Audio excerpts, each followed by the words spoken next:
Hello,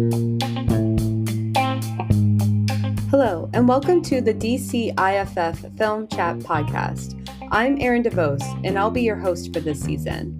Join us for insightful interviews that explore the work of up-and-coming independent filmmakers from all over the world. If you're passionate about film and keen to learning about the creative process from the future cinema greats, this podcast is a must-listen for you. Our mission is to provide listeners with the engaging and informative conversations about successful and innovative films, including features, shorts, documentaries, animation, and web series from across the globe. The DCIFF Film Chat Podcast is a unique opportunity for independent filmmakers to have their voices heard in a way no other film festival can provide.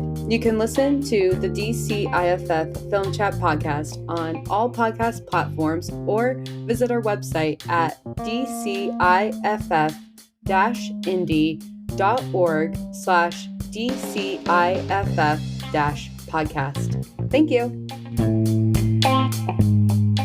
Thank you, Beth, so much for joining the DCIFF podcast. I'm really excited to meet with you today, as well as meet with you at DCIFF 2025. We'll be premiering your film, North Putnam. Really looking forward to it, and again, welcome to the show.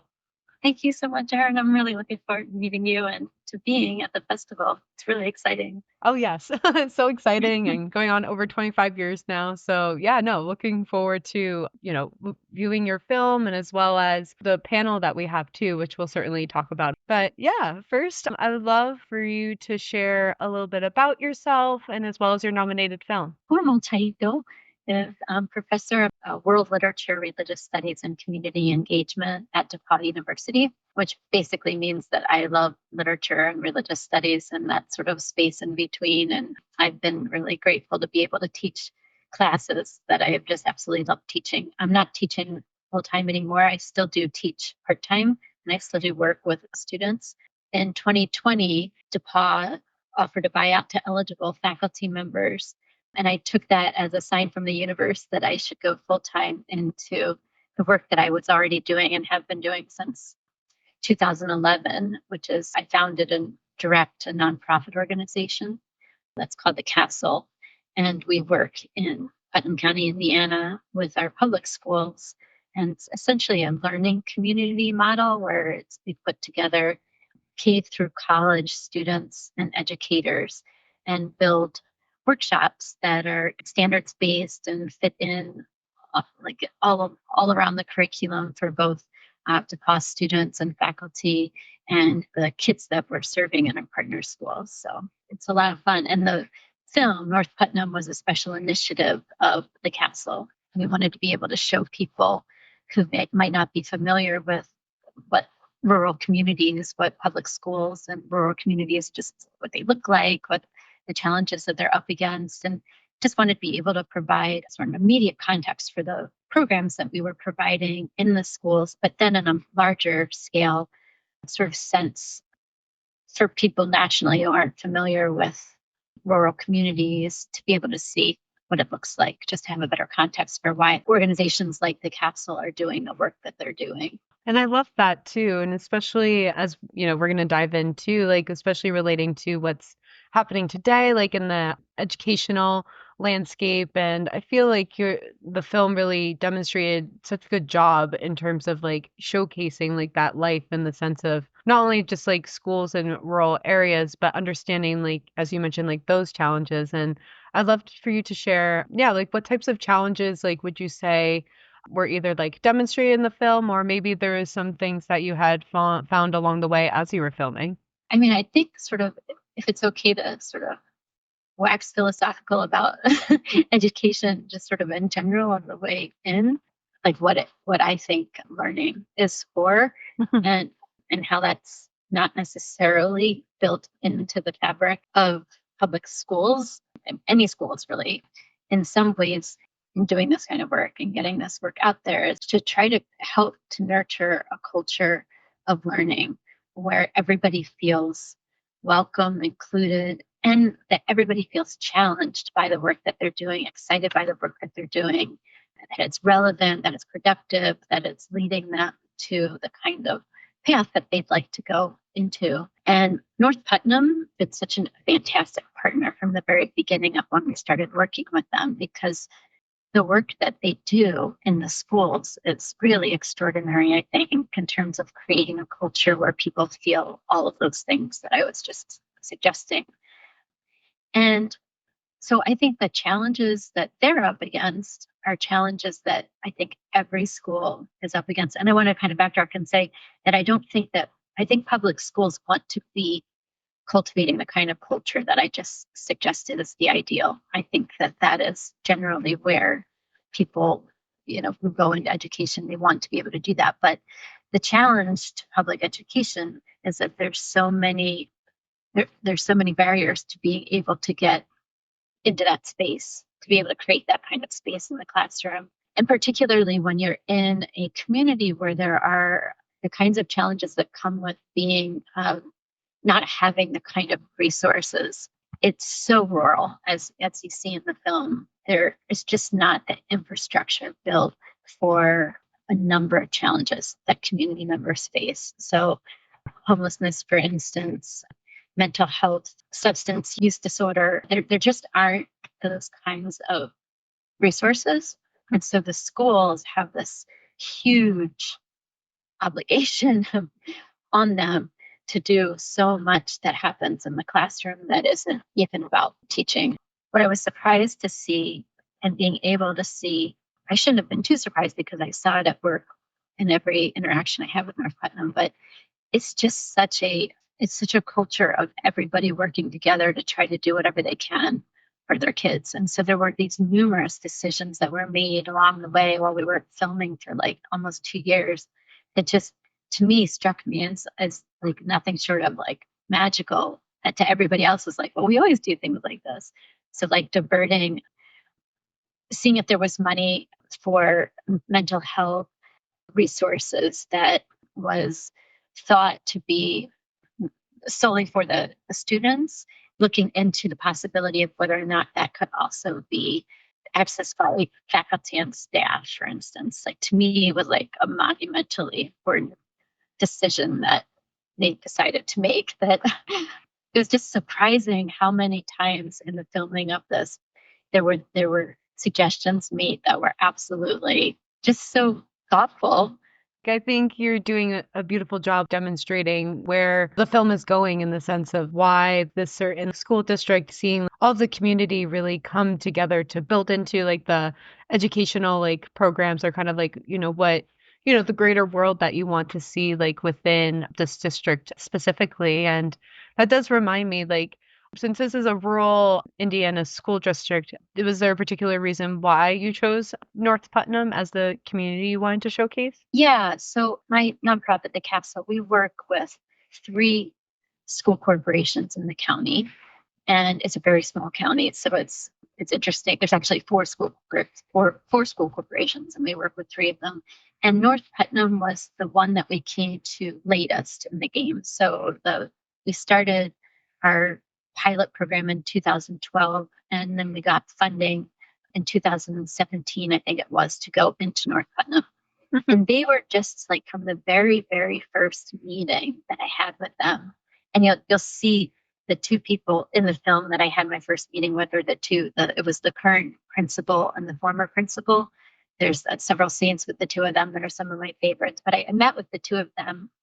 And after we got the grant, and just, like, how should we spend this money? What would be the most, effective way to spend this? And they were just so gracious and thoughtful, and in the way that let's start at they could have easily said, well, the high school is the one that needs the funding the most. Let's start at the high school. They didn't do that. They said, let's start in the elementary schools and build a culture of this kind of programming so that, everybody sort of comes to, it becomes just part of the culture of North Putnam. And there were just numerous sorts of things in my interactions with all of the administrators at North Putnam that convinced me that they were just absolute yes-sayers. Any idea I would ever bring to them, they would say, let's find a way to try to make this happen. And so when it came, like when I had that sort of idea that maybe we could use a film as a vehicle to show people what's at stake, very quickly became the natural kind of conclusion that it had to be North Putnam because they're just so unique and just such yes-sayers. So yeah. Yeah, absolutely. And to, yeah, show like the awareness of, what's happening like in that area too. So I think that's really well done. And like, I appreciate like, well, we all appreciate all the work that you're doing like for your nonprofit and as well as highlighting the challenges that it does come with what public education like has, but also particularly in rural communities. So I definitely commend you for that. And you kind of hinted at it, the sense of another question I was going to ask, but is this your first film or first documentary that you've worked on? It is. Yeah. Yep. And I don't identify. Film was not anything that I'd ever done or ever thought that I would do. Mhm. I feel so, so, so intensely grateful that we were able to get Joel Endelman to direct and that he was really open to bringing in our third main member of the team, who is Anthony Mullis, who also lives here. So Anthony and I are local.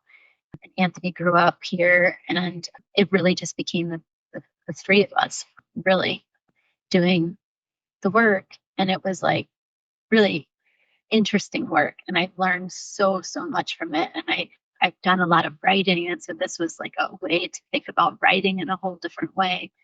But yes, my first film, and I think probably my last film because I'm not really I'm not really a filmmaker. Like for me, what's so important are the issues that this film addresses and then getting those, making as much substantive change as we can in the world of public education.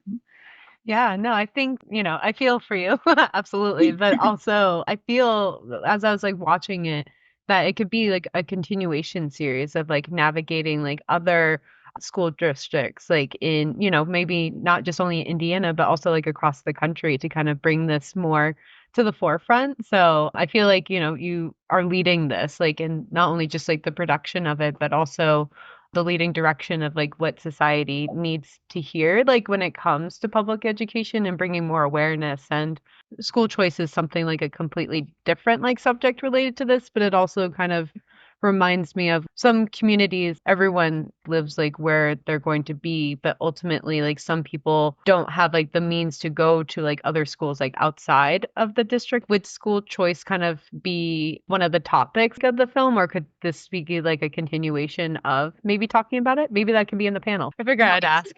it's such an important question because I think it's in some ways it's the elephant in the room for this entire conversation about public education. It's the privatization efforts and school vouchers and what that world looks like and how that world looks very different in whatever context you happen to be in, kind of geographically, demographically, and all of those things. And so the panel is going to touch heavily on that in ways that I think are going to be really interesting, because I should say that in the film itself, it's not something that we speak to explicitly, but it is an absolutely crucial piece of the conversation because in rural communities like the ones that we're talking about in North Putnam, there is no choice. As far as I can see, in the unforeseeable, foreseeable future, there is no choice. The public schools are what our kids have access to, and they don't have access to any other kind of school,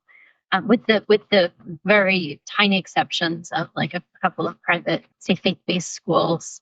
And there are some, I guess, there are probably from time to time people that send their kids to like prep schools in other states or in Indianapolis. But for the most part, for the vast, vast, vast majority, the idea of choice is just not an issue. It's not a possibility. And so that's, to me, and I believe that a public education system is absolutely vital for a thriving democracy. I believe that with all my soul. I also think that there are other contexts in which private options, as long as you're keeping at the center what is the best thing for children's learning, what is going to make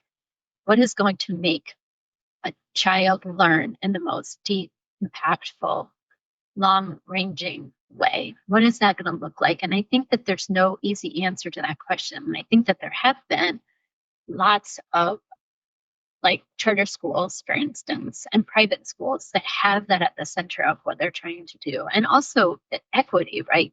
Giving access to opportunities that kids, if they only had their local public schools in other contexts, they might not have access to. I think the kids in Putnam County are lucky in that the administrators are doing everything that they can to provide as many opportunities and as much access as possible for our kids. But there are kids that learn in all kinds of ways. And so I don't want to be just sort of squashing the idea of privatization or choice. But I do want to say that in this context, it would be the death knell for our kids if that were to become, sort of the way that things went. But the panel, we're kind of going to be looking into that because we have Linda Moore, who is the founder of the Elsie Whitlow Stokes, if I got that right, Freedom Public Community School. I think that's the full name, DC, which I believe was the first charter school that ever was founded in DC. I'm not entirely sure about that. That's a really interesting conversation. The conversation of the panel is going to be largely centered on rural schools and rural communities.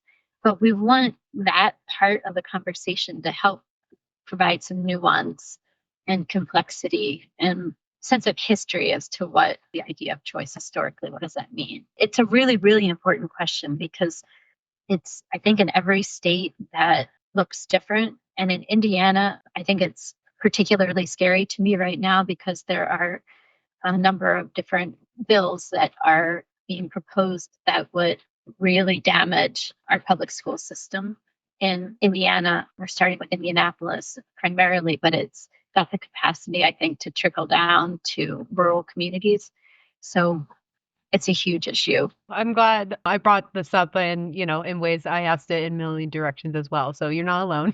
But I think it's so important because, just sharing, like, one of my friends, like, he's been studying public education and as well as school choice is like his primary subject. So that's why, like, being introduced to this film and as well as like the panel that we're building around it, like Linda Moore, as you mentioned, and then the Indiana 2024 Teacher of the Year, Eric Jenkins, is also going to be joining us. And then as well as the executive director of the Educators Institute of Human Rights, Kate W. English. And so I feel with, these key players and then including yourself, I feel that is, essentially like the topic that has to come to the forefront. And as you mentioned, how Indiana and the certain bills that are going to be passed, I think you mentioned them in the film, but I know I can certainly bring this into the show notes as well. But just kind of being able to share what public access to education like truly looks like and or needs to like continue to progress into. Yeah. I don't know